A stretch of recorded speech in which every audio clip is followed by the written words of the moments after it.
hooaeg on alanud, aga teate, mis mu esimene nipp selleks hooajaks? Asjad töötavad paremini. Kui need sisse lülitada, vaadake üle oma masinad, vaadake üle riistvara.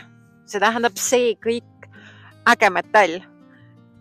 Kui tundub, et kõik töötab siin hästi, kui ei tööta, siis on võib-olla see viimane aeg, et tehke esimene kõne sel hooajal oma masina müüjale.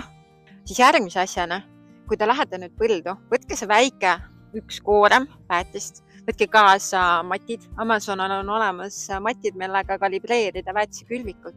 Jaaral on olemas precise kit. Helistage oma edasimüüjatele, te saate neid laenata. Viimase sammuna vaadake üle, kuidas teil väetis on hoiustatud. Et minge toksige ilusti oma väetise hoidlas väetisekotid üle ja kui nendega kõik korras, siis väga hästi. Aga kui ei ole, siis Jaara võtab vastutuse kvaliteedi osas, juhul kui väetise hoiustamine on tehtud õigetel tingimustel.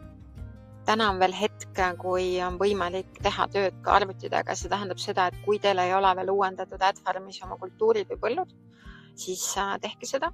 Priast on võimalik alla laadida shapefile'id ja need üles laadida siis AdFarmi. Ning juba on olnud ka esimesed päiksepaistelised ilmad ja AdFarmis on näha ka satelliitkaardid. Et minge vaadake oma põldude biomasse, et millised osad siis kuidas tärkasid ja kuidas on talvitunud, et see on täiesti ilusti kaartide pealt näha. Ja kui te ei ole veel teinud kordagi vajaduspõhist väetamist, siis võtke nüüd see hetk, et te saaksite teha mõned kaardid valmis ja vaadake, millist failiformaati teie terminal omastab. Et siin on nimekirjas näha kõik erinevad failid, mida on võimalik AdFarmist välja võtta. Ja kui te ei leia mingit infot selle kohta internetist ega meie käest, siis masinamüüjad kindlasti oskavad öelda, et millises formaadis teie väetise külvik faile vastu võtab või terminal.